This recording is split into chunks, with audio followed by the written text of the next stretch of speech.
When it comes to mecha model kits, for me, Bandai's Gunpla or Gundam model kits are head and shoulders the best of everything that is out there that I have tried, because I haven't tried everything, even though I'd like to.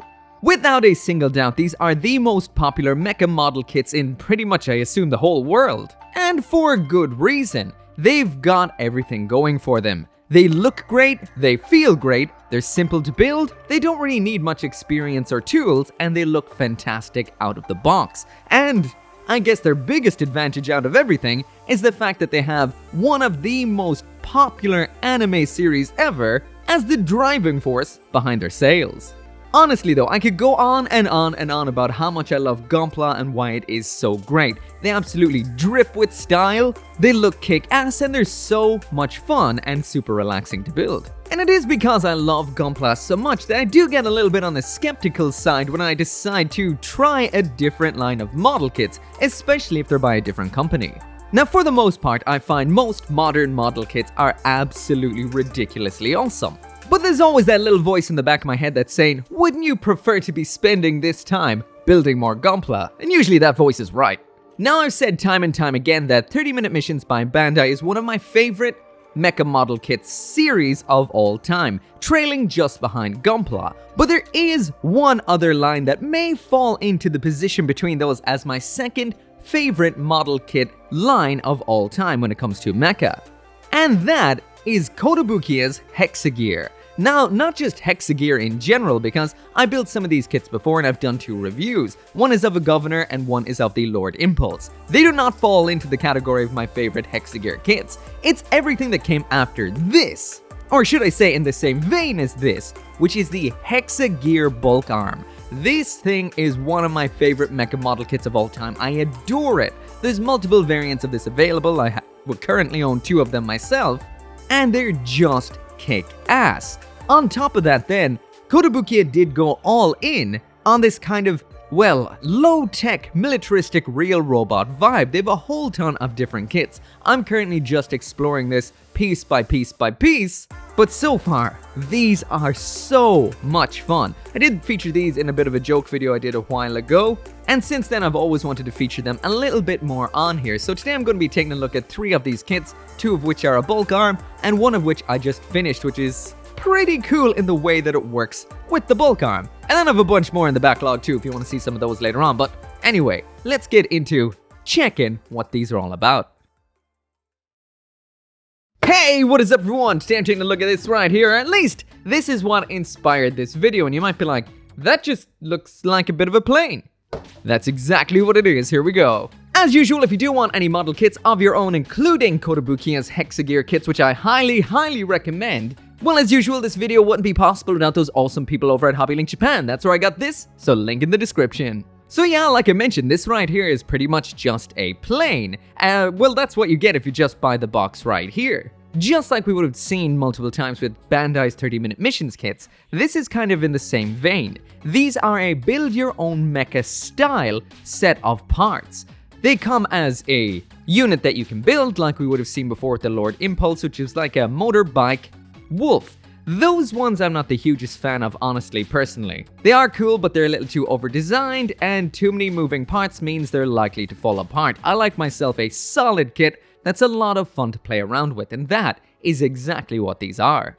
And this right here is what it looks like once you get it out of the box and put together. So the whole aspect of this is to use it as a, well, supplement to some of their other kits, mainly the bulk arms. And the bulk arm being this absolute unit of a kit right here. Now, these are some big, hefty kits made primarily out of ABS plastic, so that means these are extremely robust. So just in case you're not familiar with the different types of plastics model kits are made out of, well, the easiest way to put it is most standard Gunpla is made out of, I think, a kind of polystyrene, and ABS would be more so what you would have seen in a lot of maybe older Gunpla. It's still in some Gunpla, usually used for traction and maybe its robust nature, but if you know what the master grade Wing EW kit's inner frames are made out of, that kind of thick, dense, tough, rubbery plastic, that's what these are made out of. So I guess what is one of the main gimmicks and the most fun aspects about these particular kits is the, well, the large scale. These are 1/24th scale, which does mean all of these have some kind of functioning cockpit. And this leads me right into what is my least favorite aspect about these kits, and I might as well get it out of the way pretty quickly. And that is the pilots, also known as the hexagear governors. Now, I've built maybe 3 of these so far, and each one of them sucks so much ass, it's not even funny. These have that classic level of Kotobukiya jank, aka they fall apart quite a bit. It brings me back to some Movlove kits I've built, some frame arms. Basically, you're gonna have to glue everything that doesn't move, and then whatever moves is gonna crumple to pieces. You know, because it's really sad, this is both my favorite aspect about these kits and my least favorite aspect all at the one time. They are just so janky. But I love the cockpit element, but by God are they janky. So that's why for the rest of the review, I'm going to be using this right here, which is our good old friend Walter White from a video a few whiles and moons ago about a not Titanfall kit by Joy Toy. Joy Toy makes some excellent, awesome figures, I might add. So if you're looking for some cool mecha figures that you don't have to build, I'd say give those a chance. But yeah, as you can see, this guy is pretty much the same scale as one of these governors here, but not going to fall apart in quite the same sort of rush. Again, I do love the concept of the hexagear governors. They're a very, very nice design, especially the early type like this guy right here, that cool military vibe. But for me, these have gone past the level of tear your hair out level of falling apart. I've glued them together multiple times, but this poor guy just refuses to hold together. So we're going to be starting out with the bulk arm right here, and while it's spinning, I will mention that this isn't going to be the typical kind of review that I do on here. This is more of a general overview and conversational kind of video based on these particular kits. I love them. They're just so cool.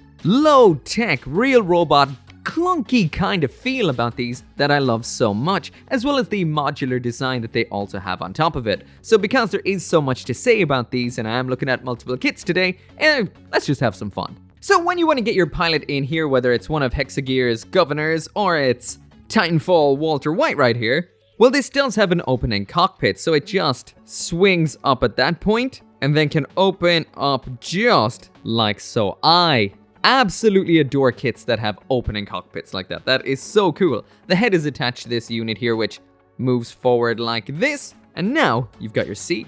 In the manual, it does show this actually crouching to allow the pilot to get in, which is a cool concept, so let's get this down. Inside the cockpit here, we do have a couple of handle segments that can move up and down just like so. And like I mentioned, I'm not going to be popping the governor in there because of general stability issues, but he can hold on to those particular handles. So I've never actually tried throwing Walter in here, but I assume from his size that he will fit, so let's give it a go. Looking good so far. So yeah, he fits in there perfectly, so this closes up like so, console goes in front of his face, and then this moves up from behind and closes. Pretty awesome. When it comes to the build and the articulation on the bulk arm right here, I am beyond impressed. This is why it's up there as one of my all-round favorite mecha model kits out there. The build is rock solid, and the articulation is a nice mix of odd robotic as well as a lot of humanoid aspects. Pretty much every joint will give you what you want, and even though it looks like a clunky basic robot, you're getting lots of bends at the elbows, shoulder.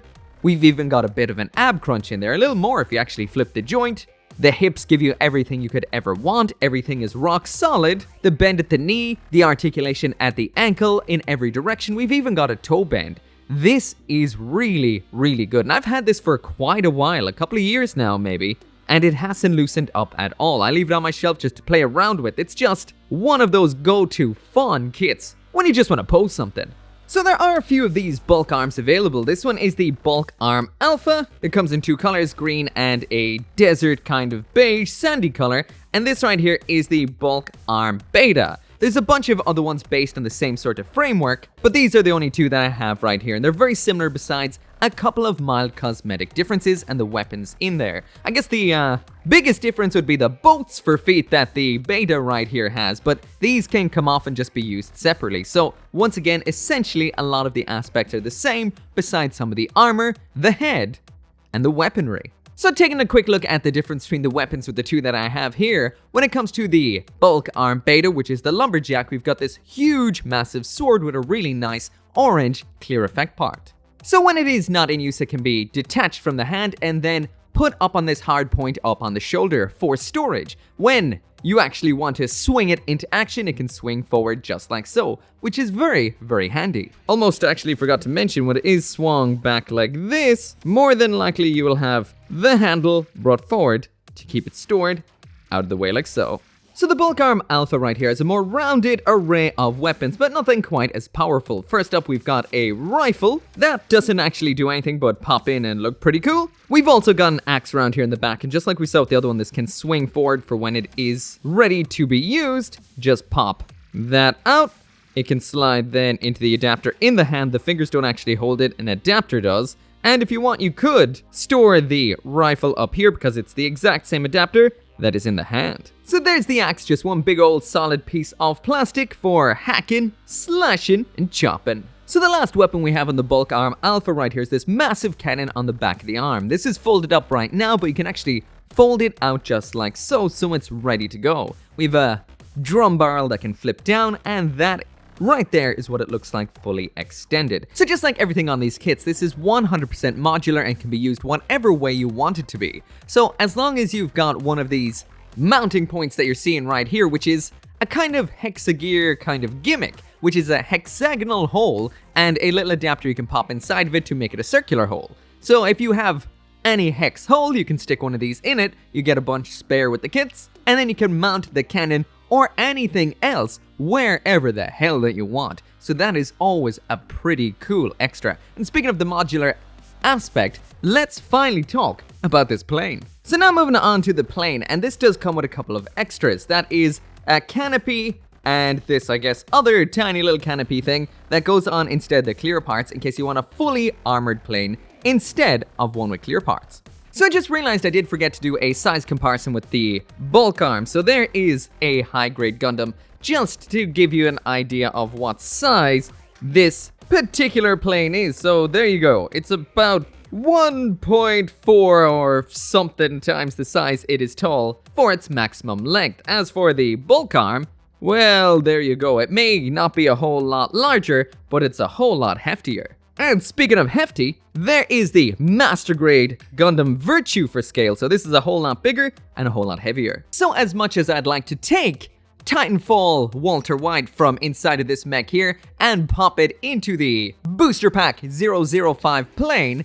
well, he's gonna be sorely disappointed because he's not getting in there. And that is because he does not have that little hole in his back, which is required for this particular vehicle. So basically, when you do actually open this thing up like so, the pilot attaches onto that little segment. Now, you should put his hands onto the little handle, or the pair of handles, I should say. But in order to save my sanity, I'm not going to do that because he will just fall apart. So I'm just going to try and bring his arms up for the sake of just not getting them in the way of the mechanism in here. And hopefully just try to squeeze him on in there and things will work out. Yeah, they seem to be working out. Pop the canopy segment back on, or should I say the rear segment, just like that. And then we close down the canopy just like so. So before we actually tear this to pieces to use it with our Bulk Arm, because that is actually what you can do, I will mention there is some nice aspects to this that makes me want to keep it as a plane forever. It's got some wheels, well, some of them are functioning, some of them are not. I'm not sure as to why. All the canopy segments can open like I just showed you. We do have some machine guns in the nose that are color separated. There's a lot of moving parts on the wings, and we've got moving thrusters round back. This thing is an impressive little plane. Also, it is rock solid. Sure, it might slip every now and then. There's two parts that will slip apart, two large segments that you've already seen separated already. But besides that, this is rock solid because that ABS plastic and the huge pieces that it's made out of. So you know how the old story goes. You're just flying around, minding your own business, and then boom!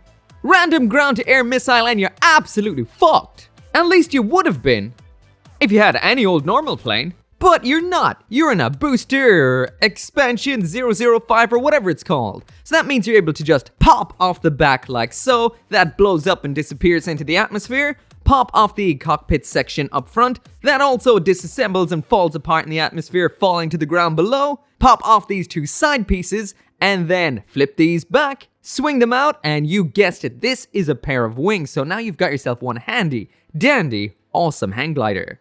Also, you're able to angle the pilot up like this, just in case, you wanted to. So the camera pans now back to the surface, and it turns out it was Titanfall Walter White that actually fired that ground-to-air missile, destroying all your hopes, dreams, and your wings. And why? Because he wanted them all for himself. And that's exactly what he's doing. He's going around the ground now, taking all that scrap and making it his. Literally. So you can attach all of this onto the bulk arm, which is so cool. We just have to remove 2 segments off the bulk arm, which are either side of the cockpit, close it all up so it's ready to get mounted, grab the front segment or the cockpit segment of the plane, move up the canopy like this, and now taking that hex hole that's in the front of the bulk arm's cockpit, just attach that in, and there you go, close it all up, and now you've got that cockpit attached onto the bulk arm. This was in the box. You do not use this on the actual plane, but you use it in the putting together of this particular variant. This just attaches onto the back of the bulk arm like this. Spoiler warning. Then we take the 2 parts that were on the sides of the plane before it was disassembled. They attach onto that spoiler as well as the back of the bulk arm. This you can then use to mount the wings on, mounted the one on the right on first as the manual says to. Then we take the central aspect that was between the wings, attach that onto the right wing, and then finally attach the left wing onto the other side, and it all attaches together. So there we go. This looks pretty much like what we would have seen from the actual plane kind of thing itself, the Booster Expansion 005. It just now has been built all around the bulk arm, which is so cool. Also, there is some missile pods on the wings that, in the instructions, it says you can disassemble the shoulders segments on the bulk arm in order to attach them on there, but I'm not going to do that just for the sake of brevity with this review, so I'm just gonna pull them off here and move them out a bit so the shoulders aren't in the way anymore. That'll do.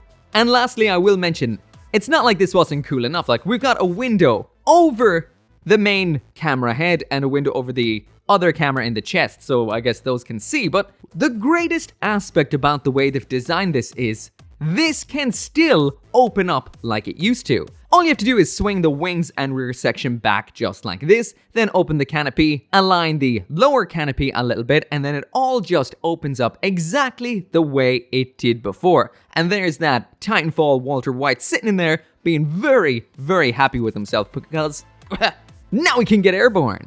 And this is an awesome kit, or should I say pair of kits. And that isn't even it. There are other expansions out there that are in the same color as the bulk arm you can use with the bulk arm. For example, there is the Steel Rain, which is a helicopter that can transform. I do have that, so I might get around to doing that pretty soon.